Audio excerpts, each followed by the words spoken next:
October 1954, we mastered gravity control. Who mastered it? The covert programs in the United States Aerospace. But there was a couple people working on it. There was Lewis Whitten and... No, I'm talking about if you take T. Townsend Brown's work. Okay, T. Townsend Brown. Okay. And the Beefield-Brown effect, all that started in the 20s. And if you look at a film that we released a couple years ago called The Lost Century, it kind of unpacks all this. It's a documentary. Okay. And people should look at that. You know, it explains all this and this trajectory of how this evolved. Mm-hmm. And so there were experiments with very high voltage systems that called an electrogravitic effect, where things would lift, right? Okay. And that was in the 20s. That was 28, 29. It was replicated in Germany in the Kautsky-Frost experiment. We have a physics journal. We show that in the film.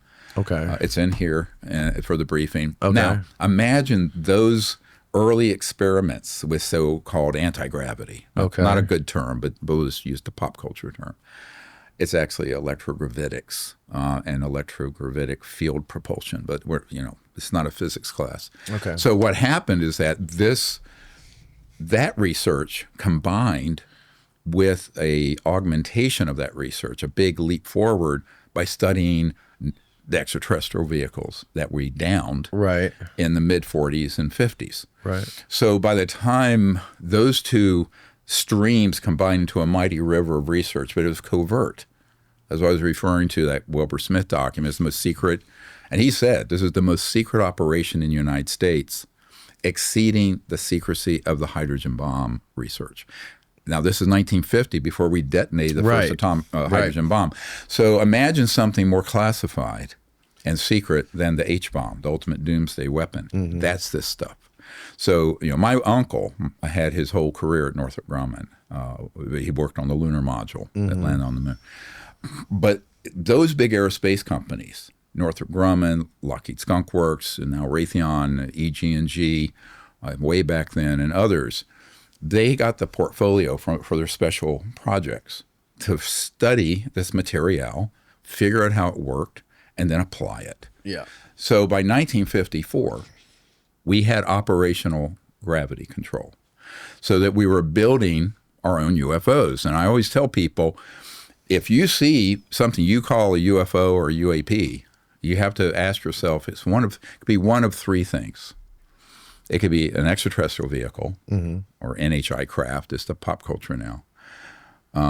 It can be a man-made one coming out of one of these big aerospace companies because they've been zipping around since the late 50s. Right. Or it could be neither of them, and it could be some extra-dimensional entity, something from another dimension that's not extraterrestrial. So this is where it gets confusing for people, and it's deliberately been commingled. In other words, disinformation specialists from the CIA and other places, like Lou Elizondo, he called you a terrorist. Yeah, I know. It's very funny. I'm a terrorist for speaking the truth. Well, that's, I mean, as opposed to people who are actually trying to create Armageddon, which would be his crowd. Yeah. But the problem is that if you don't have enough of the information, and this information's been in a blackout for 70 years, if you're David Fravor flying an F-18 chasing one of these things, and you're not read in, you're a jet pilot. You're not read into what's coming out of the underground facilities at Skunk Works out there in the desert. Yeah. So you're going to immediately think, oh, shit, I just saw an alien craft. No, you saw something that was made at the Skunk Works that was moving in a way with no visible means of propulsion. I was just trying to clarify earlier on the anti-gravity side of things. Jeremy Riss, alien scientist, who's a physics historian, was explaining to me that there was two main groups. One was Lewis Whitten and the people that he was working on it with, and then Bryce DeWitt, who was working on anti-gravity in like the earlier 50s, like before 54. And he thinks that one of them figured it out, and then I guess from my understanding is that went black all of a sudden. Yep. Like they got co-opted by somebody. And then like in 50, I think it was 57, there was like a, what was it? There was some big like anti-gravity conference or something. Right. Where they were trying to figure, but why would they have that conference in 57 if they had figured it out in 54? You know what I mean? Well, because it's compartmented. I mean, the left hand doesn't know the right hand exists. I mean, I've done briefings for the head of the Defense Intelligence Agency, 3-star general. And he didn't know anything that's going on with this, even though he made inquiries. He was blown off. So everyone thinks that there's sort of this, you're the president or you're a 3 or 4-star general and you have an all-access pass. You do not. And that is what my big coming of age on this and why I started the Disclosure Project in 1993 was when I briefed the director of the CIA for Bill Clinton. I learned, and it's a 2 or 3 hour meeting. Yeah, R. James Woolsey, who's since flipped on everybody. How did he find you, by the way? A friend of his, he had been on the board of a think tank, Pentagon think tank, knew him and was following what we were doing. Okay. And it was mainly because in 1992, here in Pensacola, Florida, near there, we had a CE5 contact team, and we vectored in 4 ET craft. And one of them was on the front page of the Pensacola paper, got picked up by the intelligence community. And before you know it, I had all kinds of spooks knocking on my door. So, everyone who laughs at that, I say, yeah, what you're missing is the main part of the secret, dude. You're missing the big picture totally. You're flat earthers if you think the universe is 3D flat. You're a flat earth society, But anyway, so that got on the radar of this think tank that was looking into the subject under a contract with the Pentagon. And then and the director of that think tank and the CIA director were friends. So once he became director of CIA, he and Clinton and some other people, Webster Hubbell at Justice, were trying to find out about UFOs, and they were being gaslit and lied to or deceived, and they knew it. I mean, Clinton was smart enough to know he was being zoomed. And so they reached out to me to come up and provide the information I had. Now, initially, I will say, if you look in my archive, you'll see the correspondence about this. I thought they were just trying to pick my brain, and there was intel gathering exercise. No. I mean, the director of CIA and the president had been completely denied access, threatened, and told nothing. And I, at that time, look, I'm a 30-something year, mid-30s medical doctor working full-time as ER, like the show or something. Never seen the show. But the truth is that I thought surely they have more information than I do. This is nuts. So, and they were just lying about what the purpose of the meeting was. And they were just trying to gather information from me. But it wasn't. He was shaken, and they really didn't. And that's when I realized that the organization that's running these covert programs is unconstitutional, criminal, and has been since the late 1950s, since Eisenhower kind of lost control of them. He was betrayed. So there has been no proper legal constitutional oversight of any of these operations, and this is dangerous, since at least 1956-7, somewhere in that period. Yeah. So, and that's where Grush came into the picture, and he was tasked to track down some of this lost black budget money, right? And that's when all these whistleblowers started to come out recently. Well, not really. I mean, that's a recent event. Yeah. Okay, so there were more significant events that happened in the 90s that people don't know about or don't talk about. Because Clinton had set up a military team, because they used to call it Team Blue was the regular military. Team Black were these illegal projects. And he set up what's called Team Red to penetrate those covert illegal programs. Most of those, and I know some of these guys, most of those guys were killed or absorbed into Team Black. So some of the whistleblowers just now coming forward, some of the older ones, had been on Team Red. I can't say which ones, but they'll disclose that when they're ready. And they got totally pulled into these illegally run operations. Now, remember, if you're a 18, 20, 25-year-old Delta Force guy or Green Beret, you're not read into the chain of command up above you. You just go, yes, sir, and you're going to do what you're going to do. Right. But once they reached a certain level of seniority, they realized they were in an illegal criminal operation, which is when they reached out to me.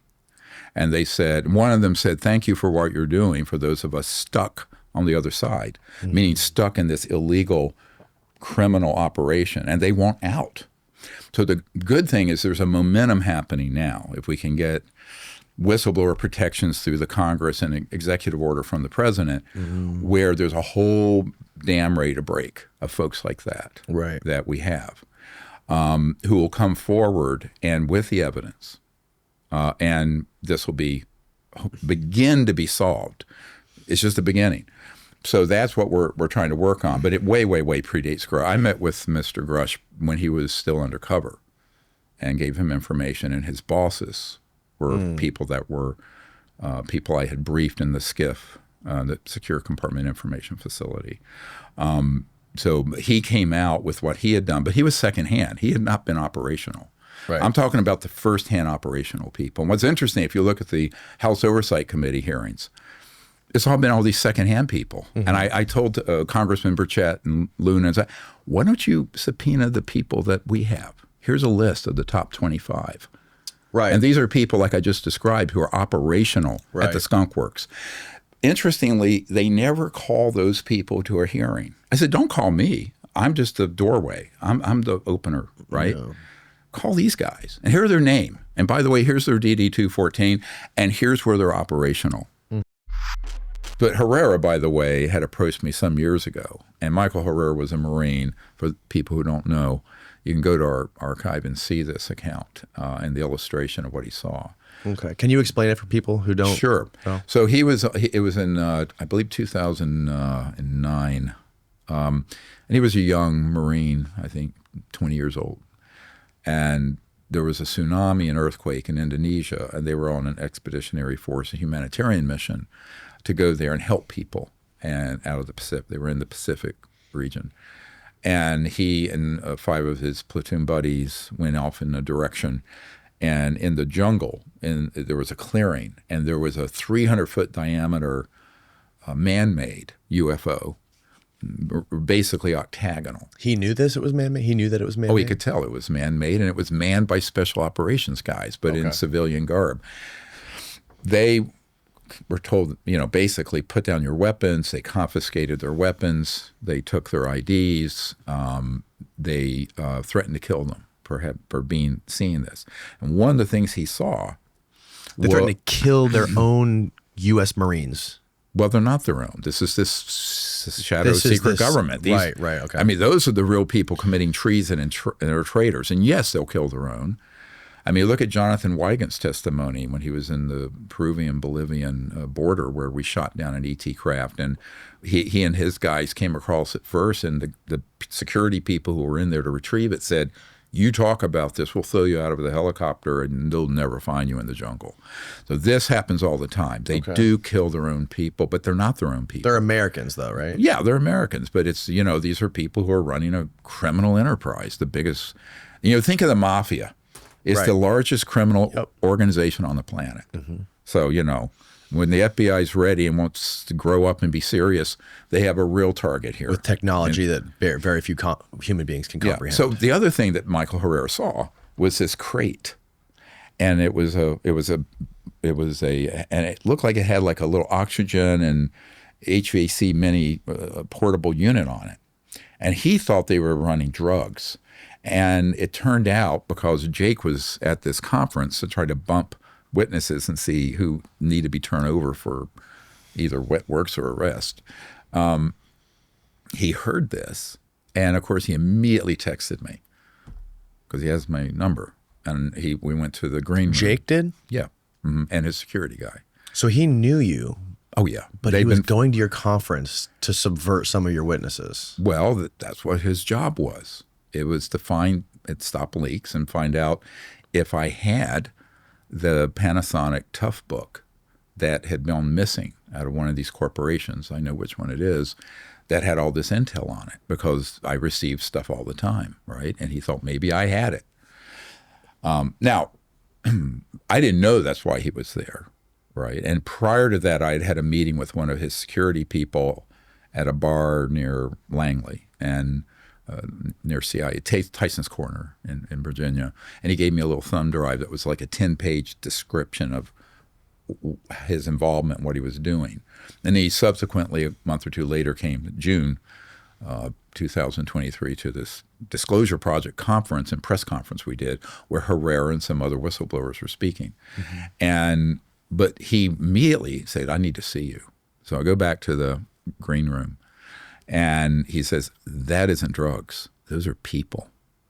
And so what they were doing, the way they get their psionic and other staff, let's call it, at these underground facilities, is let's say there's a terrible disaster or war-torn area. And people are desperate. And they're not kidnapped per se, but it's under duress. They're basically told, you can either come with us and be part of our program, well, I'll describe it in a moment, or you can stay here and die. You choose. Now, I wouldn't call that a very... But this is how this is brutal stuff, right? Oh, yeah. And that's what was in those crates. These are people. And they were people who were candidates for being... How do they discern what kind of people they need? They were looking for people with a certain demographic that they felt would have a high psionic capability. And am I correct in saying they were children? They were children. There were women. Somehow there's a tendency for left-handedness for that ability, and gay and bisexual men. So that's who they were looking for, because like Ingo Swann was, I knew him very well. Ingo was, and he was a gay guy, brilliant remote viewer. So, and who cares? I mean, people get hung up on that. It's like if you're gay, raise your hand. If you're left-handed, we need you. No, they don't do it that way. Let's not be silly. But I mean, they'll scope out, and then they'll say and of course it's a rough sort of assessment. They're then crated up, taken to a facility, and the ones that pass muster for their psychic capabilities, go through a program. Now, a lot of those end up dying because they're put on drugs, dopamine, electromagnetic enhancement. So many end up dying or put in comas. And wait, hold on, man. So they're getting these people. So this specific situation, Michael Herrera was in Indonesia after there was an earthquake. They essentially, you don't want to say kidnapped because that's not a nice way of putting it, but it's essentially kidnapped them. And taken under some duress. I mean, come with us or die, right? I mean, I don't know. Well, you can call that whatever you want. It sounds like some level of human trafficking. Brought these children to a secret base, secret black site that they control for psychic warfare.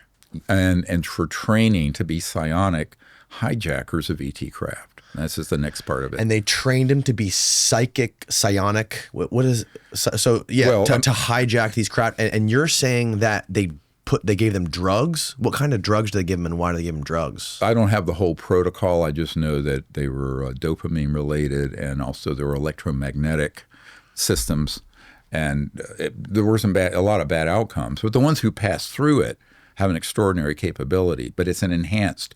So basically the way they described it to me is that you have the people who are the operators, say the regular human covert folks. Right. These people are humans that are sort of machine tools that are then used to then tap into the guidance and control systems of these ET craft, because they're using what I just described, technology-assisted consciousness, where they're, you think to it. You see these accounts of the ET standing there touching something, they just think, and it goes there. So, okay, I know this is getting out there, but it's not. The crazy thing is, it makes sense. Oh, it totally makes sense. And of course, this goes back to my 1973 experience with the ETs, where I knew this is what they were using.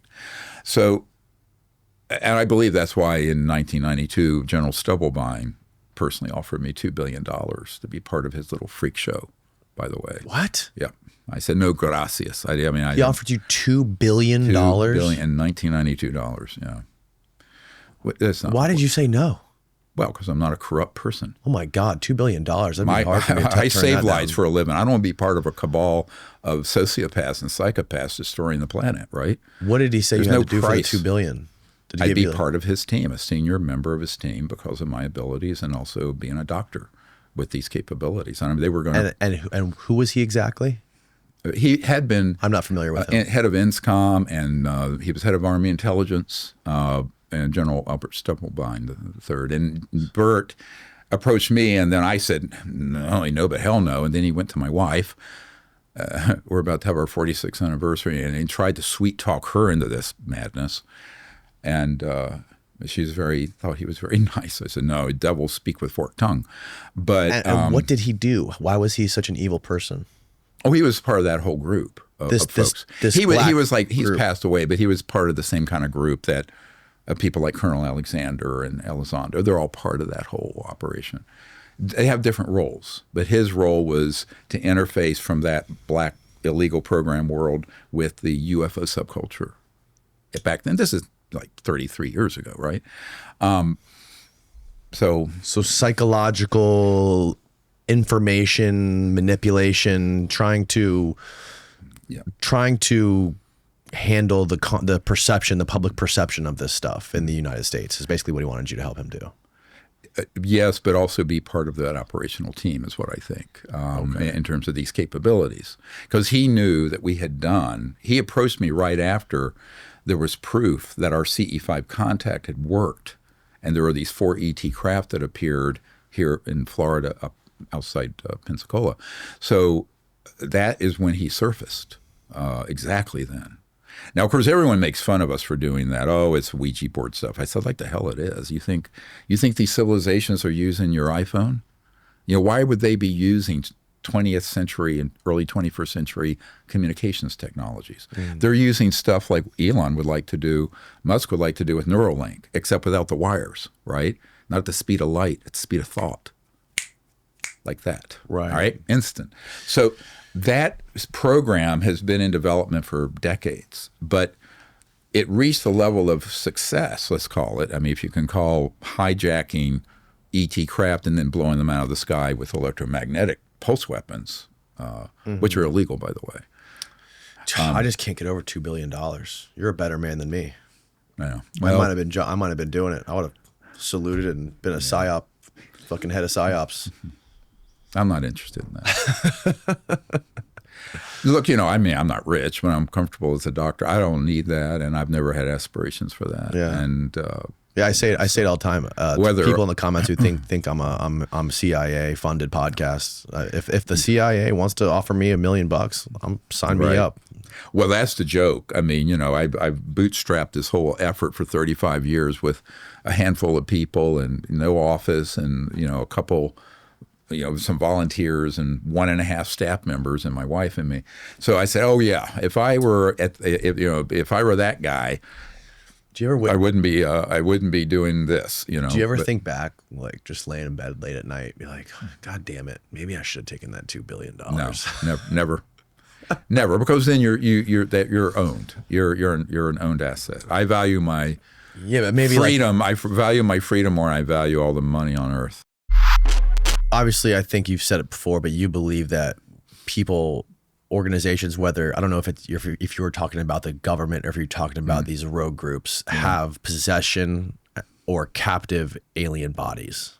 Yeah, they have living ones as well. They have living ones, and who is this? Is this the government or is this rogue organization? No, it's the rogue government. It's the secret government, and those are in places that need to be, let's call, liberated. And do you know where they are? I'm not precisely. I have a very good idea. So one of the things we have mapped are the underground entry points, and then and the connectivity. Say you have the Edwards complex, and then you have east of there what's called the Ant Hill, and those are entry points into underground subterranean facilities or bases. But they connect underground to Nellis and out to the northern net. So it's an underground. That's what they call it, an ant hill. If you go to an ant farm, you go in and there are all these connections, right? So we have a very good idea of where those are, and some of the whistleblowers we're working with know even more. And that needs to be provided to people in the U.S. government so that they can get control of those. And there are some very brave men I'm working with who have been special forces guys who are prepared to go in and get those facilities under control, and also to liberate those people. That's crazy too. If these things are so smart and so advanced, how are they going to let one of their own be captive by us? Well, that's a lot of people say that, but just because you're advanced doesn't mean terrible things don't happen. I mean, technically you could throw a bunch of spears by cavemen into the rotors of a Sikorsky helicopter and jam it up and have it crash. So, bad things happen. Of course, being a trauma guy, I mean, you just see the weirdest things happen. So just because they're very advanced, people conflate that with being infallible. Right. Well, I think God's infallible, but certainly no individual person or civilization's infallible. So this concept that just because they're extremely high tech and bright mean they're infallible, no. Now, is it that often that it happens? No, it doesn't. The one site I was over, I was told there were 1 or 2 ET craft per year downed. And I went over 2 black sites. And so, 2 to 4 a year over a big area of that part of the desert. So it's not like they're dropping out of the sky like flies, is what I'm saying. It's still terrible. But then remember, we have sites like that all over the world, outback of Australia, South America, all around. And it's still tragic, and it shouldn't be happening. And when there are ones that are living, they just don't flat out kill them. They would prefer to interrogate them and keep them. And so my understanding is that there are a number of ETs that are in captivity and are still living. One guy euphemistically called them refugees. I think not. They're prisoners. But, so I think that is another, humanitarian effort that should happen at some point where they're freed. And how many different versions or species of these things do you think we have? And have you ever seen any of them in person?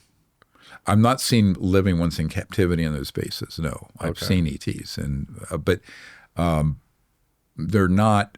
To my knowledge, I've never heard anyone describe the variety of them.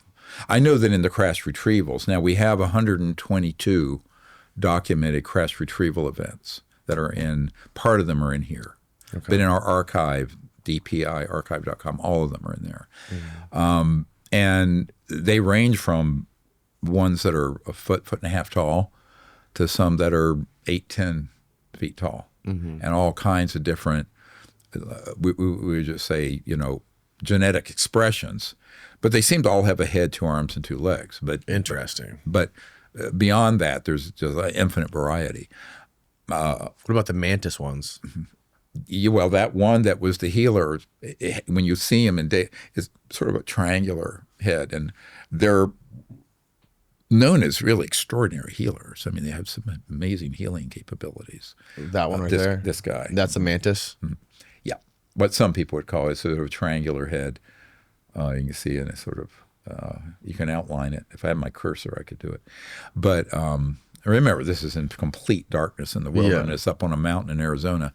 This was actually in Oracle, ironic, O-R-A-C, like Oracle, Arizona. Interesting. Yeah, a couple years ago. And so that's, and we love doing that. That's my real passion, is going out and the experimentation and using consciousness and remote viewing to make contact and see what happens. And a lot of it varies on the group, because if there's someone not on the page or someone there who's filled with superstition and fear, they won't show up because they don't want to be around dumb people who haven't figured that out. Now, what? Sorry, but if you haven't figured that out, they're going, "Why are you out there with us? Go home, and go look at Stranger Things or something." How far have you gotten in your investigation into those beings that you talked about and studied in your Sirius documentary? The small beings, and I think you talked about Gary Nolan worked with you on that. Yeah, Gary Nolan received a lot of money right after we gave him that genetic sample, and he altered the results of it. So we don't know what that creature is. He received a lot of money? Yeah. I think it was $3.4 million from the Pentagon, and then he is now contracting with the intelligence community to show UAP injuries, which is just a psyop. It's a psyop. Yes, of course. I mean, the UAP injuries are all man-made, but of course you get someone like him. It's the man-made reverse-engineered. Of course, and of course, you put this the stink on the ETs when it's something we've done. Right. So unfortunately, I think that went sideways very badly. So To this day, we don't know what that thing was. Now, he published a report saying it was a deformed fetus, Yes. even though the top geneticist or doctor who deals with bone malformations said no way, because it was global. It had growth plates, consistent, equivalent of a 6-year-old human, but it was only about 6 inches tall. And so we don't know what it was. It could have been something that is a completely unknown species on Earth. It could have been something that's a result of both Earth and non-human interactions that are ancient in that part of the Atacama Desert in Chile. Yeah. There are accounts of these UFOs being seen and these small creatures. The adult ones are like 1.5 feet tall. But to this day, we actually don't know what it is. I mean, I never said it was ET. I said we don't know what it is, but it's most certainly not human. So what was published by Gary Nolan and those guys, and I've had the top geneticists in the world tear apart their data, says it's totally hoaxed. It's totally academic fraud. Really? So, yes. But this happened. You know, this is why you asked about being paranoid. I'm careful, but I'm not paranoid because I've had so many people who could go on the path of finding the truth, and they either get blackmailed and or both bribed, given a lot of money, and next thing you know, everything goes sideways. And so, you know, I've seen that dozens, hundreds of times in 35 years.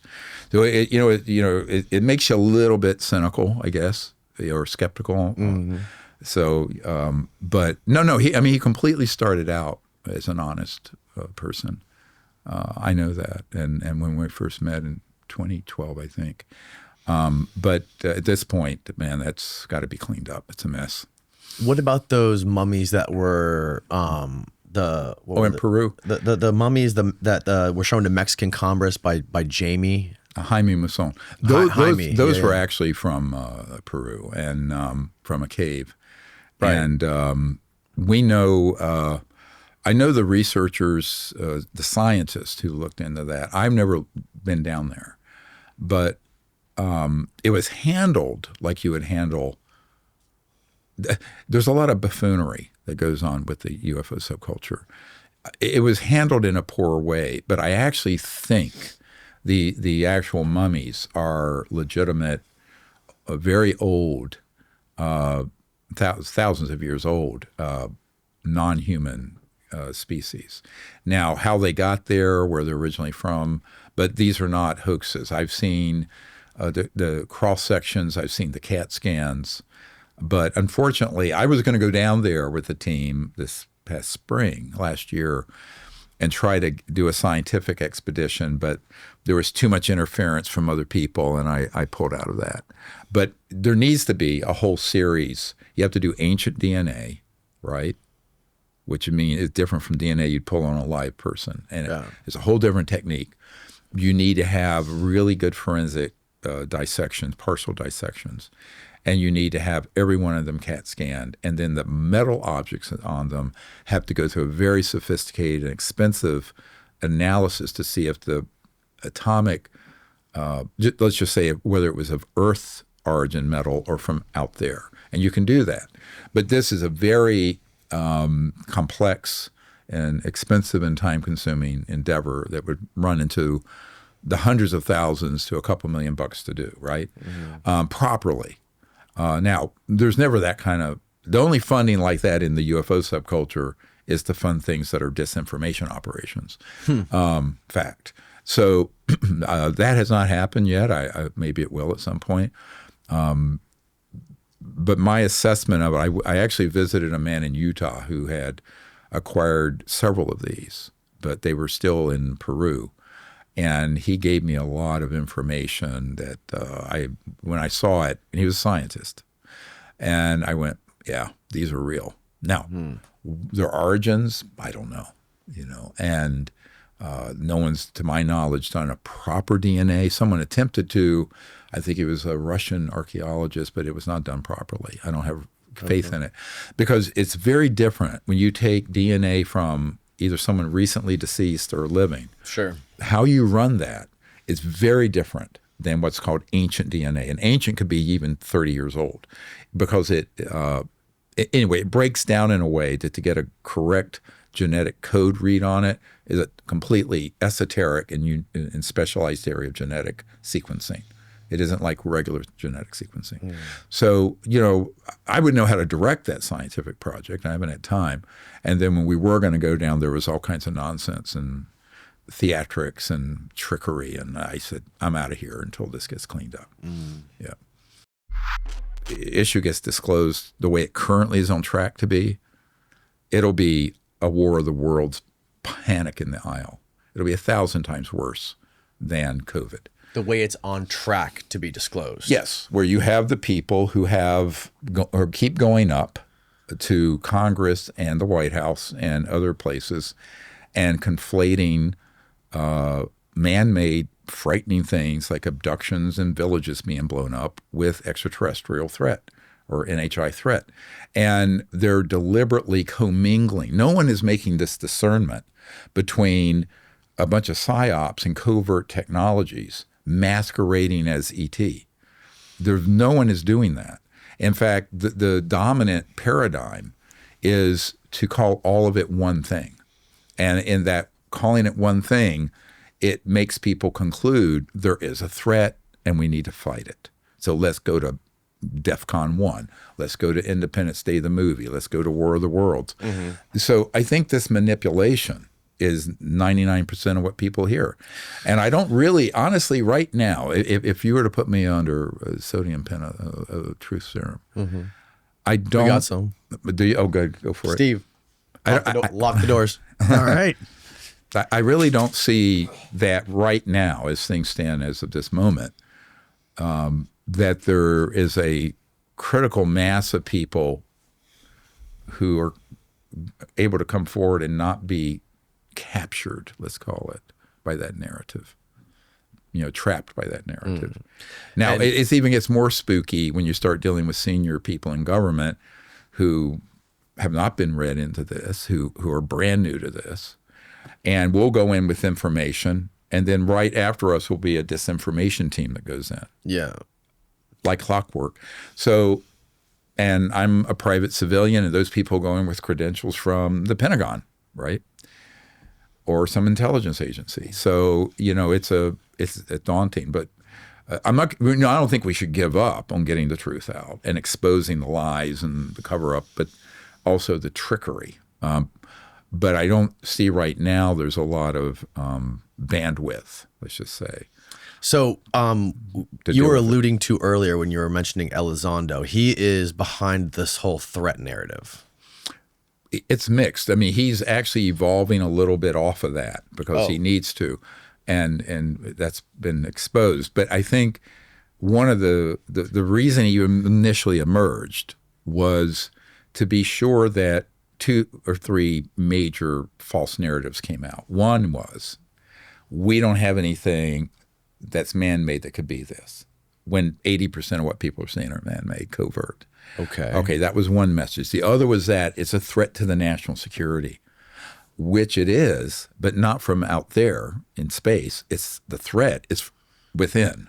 I mean, got it. Right? But he was the rogue organization. The rogue secret government organization is the threat. It's treasonous, it's traitorous, it's murderous, it's unconstitutional, it's criminal. So that narrative it is to say what I just described, when disclosure serves secrecy. Yes, this is real. It's all coming out. The UFOs are real, which everybody's known forever. But they're a threat. And we don't have anything that can fly like that. Now, luckily, in the last 2 or 3 years... Does Elizondo say that we don't have anything like this? Yes, he did initially. Not anymore. Not anymore. And neither is Grush, and neither is Fravor and others. But that was something that I was forcefully in the public saying that is a falsehood. And I would go to senators and congressmen and say, no, that is wrong. And that is a lie and a damnable lie. Because if you believe that, then a priori, you have to think that all the horrible things that have happened have also been at the hands of the ETs, when they've been at the hands of a CIA special operations team, right? Or SOs, special operators. Right. So I think that was the thing that concerned me the most. Now, I'm hoping, I don't have any grievance against any individual, honestly. I mean, mostly I don't know them. I'm more concerned about the human future and human consciousness being polluted with a false narrative that leads us into this dystopian future of endless war and expanded war into space and all this stuff. Mm-hmm. Because that's how you get to Armageddon. That's how you get to a catastrophic conclusion. So that's my big concern. And I think this is why I don't care who you are. I'm going to speak the truth about it. There's an old saying, I speak the truth whether it gives you counsel or offense. So that's the ER doc in me. You know, if you got a brain tumor, I'm not going to tell you have a migraine. Right. So that's just me. But, you know, and it makes me very controversial and very unlikable, which I don't care. I'm not running for mayor of Crazy Town Ufology either, by the way. So I couldn't care about that. Sure. I care about what the truth is, but also how the truth is articulated that doesn't result in some just furtherance of the agenda of the secret group. Because what would be, I mean, this is their dream, is to let this come out and pivot the whole world onto a path of needing Big Brother to run endless war and offensive and defensive operations against NHI, right? That's been the plan. And I, you know, right now, I will say that the weight of the thrust of how this is being brought forward, if you look at media reports, social media, that is the thrust of what's happening. We're trying to bend the curve towards something truthful, but also a positive outcome for humanity and for the United States, because the United States is the crown jewel in these covert secret programs. And many of our big corporations are tied into these in a compartmented special projects divisions, and a lot of them. So I think we have to figure out how to do this. But, you know, this needs to come out where it's, and I basically in here, there's a, you're going to laugh, it's a draft speech for the president or other world leaders to give that I've written. Why would I laugh about that? You know, because people go, really? It's kind of, I said, but it has to be, this coming out, you cannot speak about this with, well, let's just blow them out of the sky, you know, right? That kind of thing.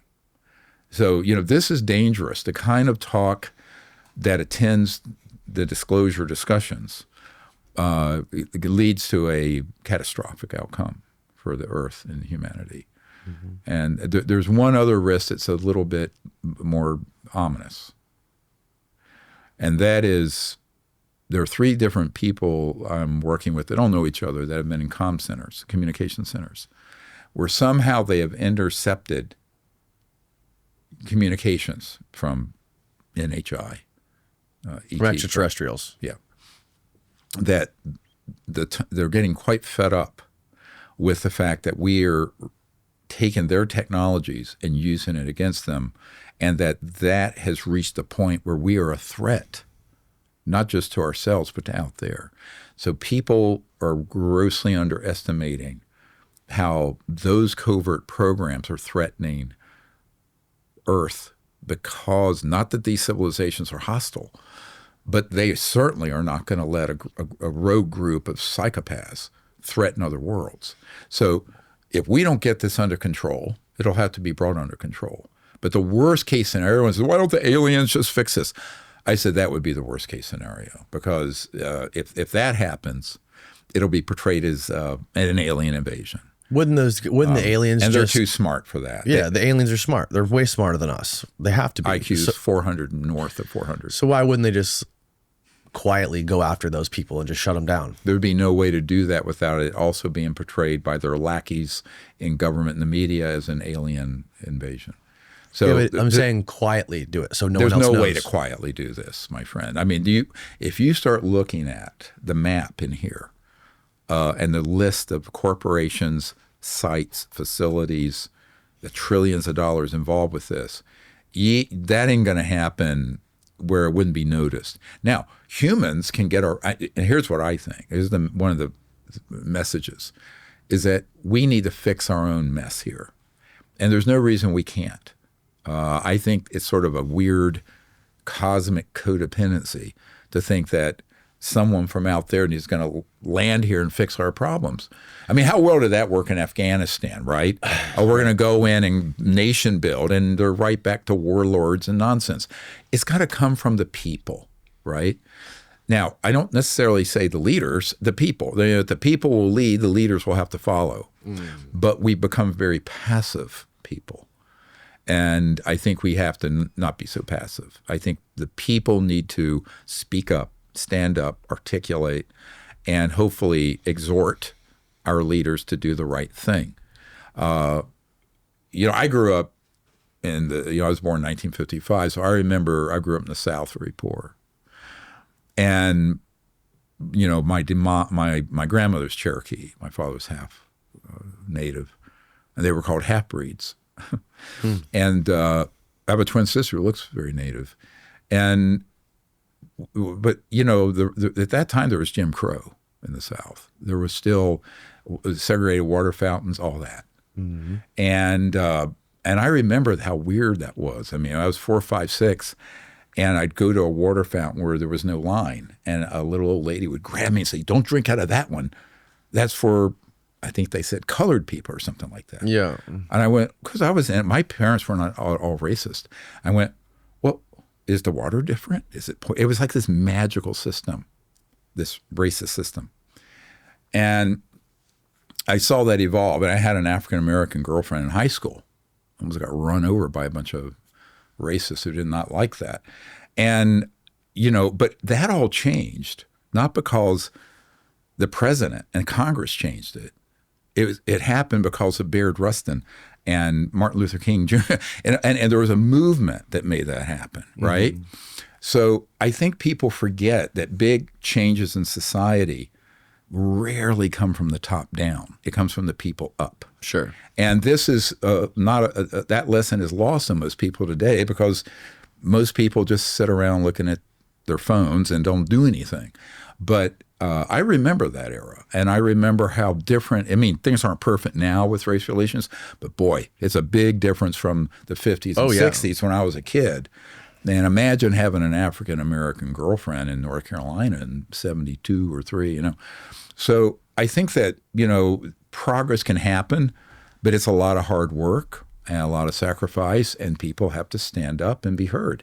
And that's part of what the whole disclosure movement has been about. When I started, people don't realize that we started the whole disclosure movement in the 90s.